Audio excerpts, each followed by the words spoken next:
Hey everyone, me Kevin here. The contested election is essentially here. Despite all evidence indicating that a contested election was not very likely, we are looking at the unlikely scenario of a contested election. In fact, what we're going to do in this video is take a look at what Donald Trump just said, and then we're going to talk about the impact of this, what this means, especially to stocks and stimulus. Let's get right into the Donald Trump clip. So let's go ahead and pull that up and let's get over and on into this. Just make sure to get 3 free stocks with Webull, which you could sign up for in as little as 5 minutes via the link down below. And you'll need life insurance for this one, so get that in as little as 5 minutes as well. Links down below. Here we go for Donald Trump. Because you know what happened? They knew they couldn't win, so they said, let's go to court.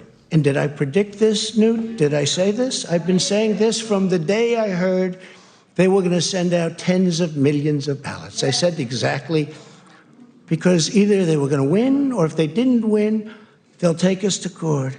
This is a fraud on the American public. This is an embarrassment to our country. Now, quick note, I'm not playing all of the other information where he talks about how far ahead he is in Pennsylvania and Florida and Texas and some of the other states. And in fairness to him, accurately, at the time that he gave this discussion or this sort of press conference, he was accurately that far ahead. But we're going to talk about the issue as to what's going on in just a moment and then the impact of it. Let's just finish here and see what Donald Trump says about a victory or waiting. We were getting ready to win this election. Frankly, we did win this election. We did win this election. So our goal now is to ensure the integrity for the good of this nation. This is a very big moment. This is a major fraud in our nation. We want the law to be used in a proper manner. So we'll be going to the U.S. Supreme Court. We want all voting to stop. We don't want them to find any ballots at 4 o'clock in the morning and add them to the list, okay? It's a very sad moment. To me, this is a very sad moment, and we will win this, and as far as I'm concerned, we already have won it. So I just want to thank you. Okay, so that's Donald Trump. You heard him basically calling what's happening now, the contested election, a fraud, willing to take this fight to the Supreme Court, which they'll have to find an avenue to get there. It's not as easy as showing up at the Supreme Court, of course, but also essentially declaring victory at this point in time. Now, obviously, we know the election is not over. Biden and Democrats still believe they can win once the vote by mail ballots come in. And so here's basically a quick background on what's going on, and then let's talk stocks and let's talk stimulus. So basically, when people mail in a ballot with their vote and it gets postmarked, that is the post office got it, they put a little stamp on it, it was processed. Okay, great. Now it's going to go into transit. Well, then it's postmarked. Well, those ballots tend to skew towards Democrats. That is, Democrats tend to be more likely to mail them in. Around 53% of the time, you get Democrat voters with these mail-in ballots. Now, on the flip side, when you look at in-person voting, you get around 60% of people in-person voting for Trump or Republicans. And this is a problem because it means you really have more Republican votes being represented at the time of Donald Trump's, press conference at the White House in the East Wing. But you don't yet have all the mail-in ballots in because you've got some states that have basically been hoarding these mail-in ballots for weeks, and they refuse to count them until today, Election Day. Well, I guess yesterday was Election Day, given that I'm recording this in the AM hours here on November 4th already, and the sun's going to come up very soon here. This has been pretty intense. But anyway, specifically states like Pennsylvania, they did not start counting ballots until today, while Florida has already been counting ballots for 2 weeks, and that's why they're already over 95% reported.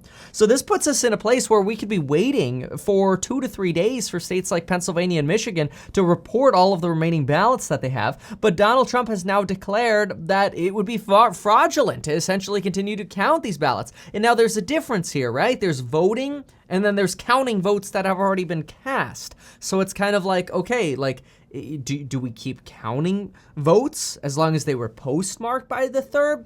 I don't know. This is now where the Supreme Court might end up having to get involved in this. And remember, the Supreme Court is 6-3 in favor of Republicans. Now, Donald Trump also publicly said that he would not declare victory, that he would let, the experts call the election. But privately, he told colleagues that if he was close, he would come out and declare victory. Well, folks, you just saw him declare victory. Mike Pence came up afterwards and tried to backpedal a little bit and say that we're on the road to victory. That's what Mike Pence said about the Trump, election here, the re-election campaign.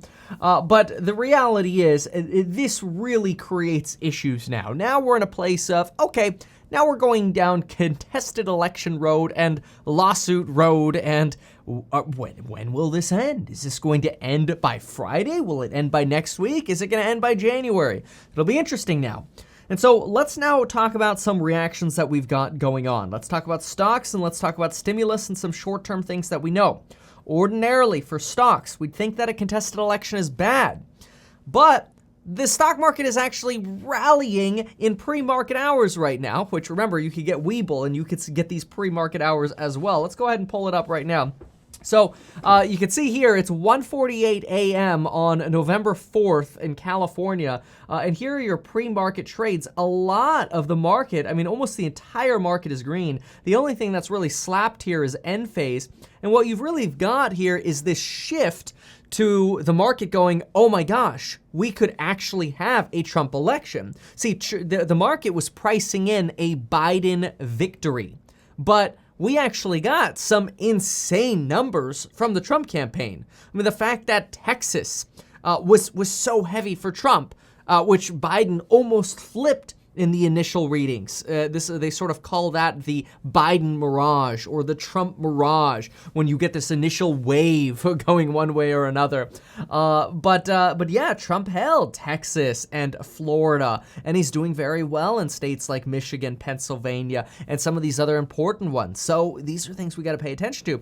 But the market's like basically going, oh my gosh, Trump could actually win, which means there's actually a chance we won't see corporate tax rates go up from 21% where they are now to 28%. In fact, Trump might cut them.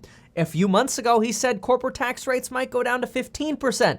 Well, and as recently as about 4 weeks ago, he said he'd consider reducing corporate tax rates to 20%. Down, just 1 percentage point. But anyway, look at the market. It's very, very, very green. And these are all of the stocks that we generally talk about, whether it's in my courses or here on the channel. The only one that's really suffering here is Enphase in the pre-market hours. That's potentially because, Enphase, I think, was a big recipient of, or would have been a big recipient of a Biden win. They work with solar products, microinverters. I actually have Enphase microinverters on my roof right here. Lyft and Uber had a huge win in California, so these are not indicative of like the company all of a sudden doing like crazy better or whatever. This is just a sign of their win in California, which is actually a really good precedent for the rest of the country, that Uber and Lyft will not be required to payroll their gig workers. After all, that's the point of being a gig worker. You set your own hours, and then the company doesn't pay payroll taxes for you. You pay your payroll taxes yourself. But look at this. We got Zoom up 5%, Fastly 4.5%. A lot of these tech stocks that sold off. Etsy 4%. Peloton's up 3.8%. Even NIO and the Chinese yuan, the renminbi, is sold off as soon as it looked like, oh my gosh, Trump might have a chance of winning here. And when I say sold off, when currency sells off, it's like 0.5% of a decline. But instead, at the same time, you got the dollar strengthening compared to the Chinese currency. You've got NIO stock going up, which is obviously a Chinese company. So you've got these sort of mixed messages here. And at one point, you even had the NASDAQ shoot up so high in pre-market trading or in futures trading that they almost put a hold on futures trading. So you've got really an exuberant stock market as a reaction here, which is very, very, very interesting. Now, what does this all mean for stimulus? So on stimulus, well, this is actually interesting. See, a contested election is very bad for stimulus. It means we don't have answers, right? And we want answers. Every day that we're clueless about what the result of the election is going to be is not only a day that we're clueless, but it's also a day that we're not negotiating a stimulus deal during the lame duck session. So in other words, we are literally now in this weird holding pattern where, once again, the regular people of America get screwed into having to wait for stimulus, but the stock market is soaring on the potential that Trump might actually get reelected here. So, and that was a surprise to the stock market because here we go again, almost all of the polls were saying Biden's going to win, that there's only a 10% chance that Trump's going to win. You look at the betting odds, and the betting odds were like 33% Trump and like 67% Biden. Like, it was supposed to be a Biden win here. Now, it could still be, depending on how these vote by mail ballots come in. But folks, wow, the market is reacting very excitedly about this. Good news for the market, not good if you were looking for a buying opportunity in the market, bad news for stimulus. Let's see how this all evolves. I'm going to go to sleep now. Thanks so much for watching, and we'll see you in the morning. Thanks, bye.